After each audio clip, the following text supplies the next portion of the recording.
అందరికీ నమస్తే అండి. బీహార్ అసెంబ్లీ ఎన్నికల్లో నామినేషన్ల ప్రక్రియ మొదలైంది. అధికారంలో ఉన్న ఎన్డీఏ కూటమి దూకుడుగా, చాలా అగ్రెసివ్గా, చాలా స్పీడ్గా అభ్యర్థులను ఖరారు చేసుకుంటూ వెళ్తున్నారు. ఎన్డీఏ కూటమిలో భాగస్వామ్య పక్షాలుగా ఉన్న బీజేపీ అండ్ జేడీయూ వీళ్ళ పార్టీల మధ్య ఆల్రెడీ పొత్తు ఖరారైంది. అండ్ ఎల్జేపీ వీళ్ళకు కూడా సీట్లు కన్ఫర్మ్ చేశారు. చిన్న పార్టీలకు కూడా 29 సీట్లు ఇచ్చి మిగిలిన వీళ్ళు 101 సీట్లు, వీళ్ళ 101 సీట్లు పోటీ చేయాలని డిసైడ్ అయ్యారు. అంటే ఆల్మోస్ట్ ఎన్డీఏ కూటమిలో పెద్ద విభేదాలు ఏమీ రాలేదు, భేదాభిప్రాయాలు రాలేదు. ఇద్దరూ చెరుసగం సీట్లలో పోటీ చేశారు. అయితే ఇక్కడ గమ్మత్తైన విషయం ఏంటంటే, గత ఎన్నికలతో కంపేర్ చేస్తే బీజేపీ పోటీ చేస్తున్న సీట్ల సంఖ్య పెరిగింది, జేడీయూ పోటీ చేస్తున్న సీట్ల సంఖ్య తగ్గింది. సరే, ఇది కాసేపు పక్కన పెడితే ఎంజీబీ మహాగఠబంధన్ కూటమిలో మాత్రం సీట్ల ఖరారు కొలిక్కి రావడం లేదు. సిపిఐ అంటే ఈ కూటమిలో ఆ ఎంజీబీలో భాగస్వామ్య పక్షంగా ఉన్న వామపక్షాలకు 18 సీట్లు కేటాయించారు.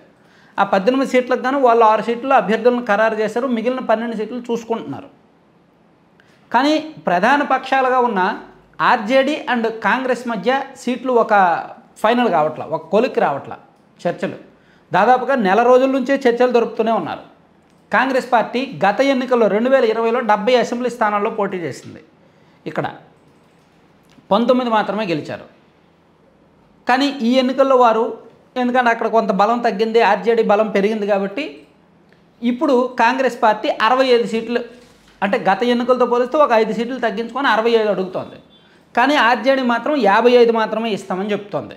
ఆ 10 సీట్ల విషయంలో తేడా వస్తుంది. చివరికి ఆర్జేడీ ఒక 57-58 సీట్ల వరకు మీకు ఇస్తాము, మీకు ఎక్కువ ఇచ్చినా సరే మీరు ఓడిపోతారని చెప్తోంది. కానీ కాంగ్రెస్ పార్టీ ఒప్పుకోవట్లేదు. కనీసం 62 సీట్లు అయినా అడుగుతున్నారనమాట. సో ఫైనల్ బేరం ఏంటంటే వీళ్ళు 58 దగ్గర ఆగారు, వాళ్ళు 62 దగ్గర ఆగారు. ఆ 4 సీట్ల దగ్గర కొలిక్కి రావట్లేదు. కొన్ని అప్లికేషన్స్, కాంప్లికేషన్సే జరుగుతున్నాయి. సాధారణంగానే పొత్తంటే ఇవన్నీ ఉంటాయి. అయితే ఇక్కడ మనం గతంలో కూడా చెప్పుకున్నాం, యాజ్ సీఎం క్యాండిడేట్గా, ఒక నాయకుడిగా, సీఎంగా ఎవరు కావాలి అంటే ఆ రాష్ట్రంలో ఉన్న నాయకులు అందరికంటే ఎక్కువగా తేజస్వి యాదవ్కే మద్దతు పలుకుతున్నారు జనం. మోర్ దాన్ 35% తేజస్వి యాదవ్ మాకు సీఎం కావాలంటున్నారు. ఈవెన్ మా ఓటు మేము ఎన్డీఏకి వేస్తాం, మాకు పలానా నాయకుడు ఇంట్రెస్ట్, ఇక్కడ ఎమ్మెల్యేగా ఎన్డీఏ అభ్యర్థి కలవాలి, కానీ రాష్ట్రంలో సీఎంగా మాత్రం తేజస్వి యాదవ్ ఉండాలని కోరుకుంటున్నారు. దానికి కారణం ఏంటంటే ఆ లాలూ ప్రసాద్ యాదవ్ గారు గతంలో ఆయన ముఖ్యమంత్రిగా పనిచేసినప్పుడు ఆ ఆర్జేడీ పునాదులు స్ట్రాంగ్గా ఉండడం కావచ్చు, అండ్ తేజస్వి యాదవ్ రాజకీయంగా అంటే మంచి పేరుంది. గతంలో ఉప ముఖ్యమంత్రిగా పనిచేశాడు, అండ్ అధికారంలో ఉన్నప్పుడు కూడా పెద్దగా అవినీతి ఆరోపణలు లేవు. పైగా నితీష్ కుమార్ గారు ఆయన్ని మోసం చేశాడు, సో బీజేపీ ఆయన్ని మోసం చేసిందనే ఒక సింపతి ఉందన్నమాట అనేక వర్గాల్లో. ప్లస్ ఆయన యువకుడు కావడం, అక్కడ ఉన్న బీహార్లో ఉన్న యూత్ వాటర్లో అవినీతి అండ్ నిరుద్యోగ సమస్య మీద ఎక్కువగా చైతన్యంగా ఉండటం, ప్లస్ నితీష్ కుమార్లో నిలకడ లోపించడం, ఆయన అటు ఇటు కూటమిని మారుస్తూ ఉంటాడు, నిలకడగా ఉండడు, ఆయన అవకాశవాది, ఏ ఎండగా గొడుగు పట్టే టైపు అని ఒక పెద్ద రాజకీయంగా స్టెబిలిటీ లేకపోవడం, బీజేపీకి సీఎం స్థాయి క్యాండిడేట్ ఎవరూ లేకపోవడం, ఈవెన్ ఎన్డీఏ గెలిచినా నితీష్ కుమారే సీఎం కదా. సో కానీ ఎంజీబీ గెలిస్తే మాత్రం సీఎం అక్కడ ఆర్జేడీ ఆయన తేజస్వి యాదవ్ అవుతారు. అక్కడ ఆ కూటమిలో అంటే సీఎం ఎవరనే విషయంలో 2 కూటముల్లో క్లారిటీ ఉంది. కాబట్టి సీఎంగా ఎవరు కావాలంటే తేజస్వి యాదవ్కి మద్దతు వస్తుంది. కానీ ఆ కూటమిలో చూస్తే సీట్ల సంఖ్య ఖరారు అవ్వట్ల. మరోవైపు ఎన్డీఏ సీట్లు ఫైనల్ చేసుకోగా తోక పార్టీలను బ్యాక్గ్రౌండ్ ఎంకరేజ్ చేస్తూ ఉన్నారు. ఎంఐఎం పార్టీ 100 సీట్లలో పోటీ చేస్తుంది. గత ఎన్నికల్లో ఎంఐఎం కేవలం 20 సీట్లలో పోటీ చేసి 5 సీట్లు గెలిచింది.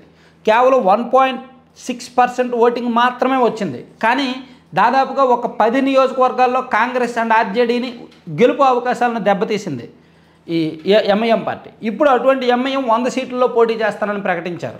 అలాగే ఆమ్ ఆద్మీ పార్టీ పోటీకి రంగంలోకి దిగింది. అలాగే ప్రశాంత్ కిషోర్ పార్టీ రంగంలోకి దిగుతోంది.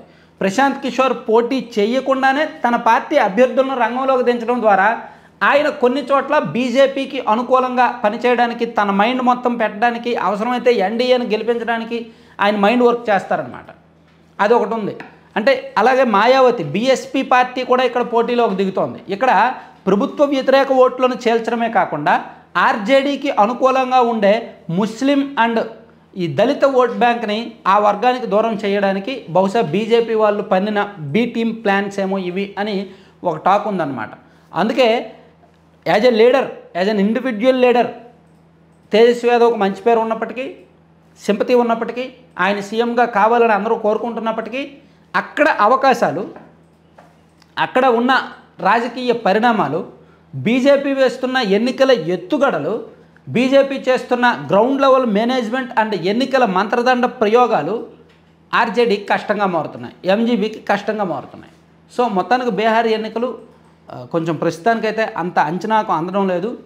అది కాస్త ఒక 1 వీక్ 10 డేస్ అయితే అభ్యర్థులు కన్ఫర్మ్ అయిన తర్వాత నామినేషన్స్ ప్రక్రియ అంతా ఊపందుకొని పూర్తయ్యి ప్రచారం ఊపందుకున్న తర్వాత ఒక క్లారిటీకి వస్తుందేమో చూడాలి. Thank you.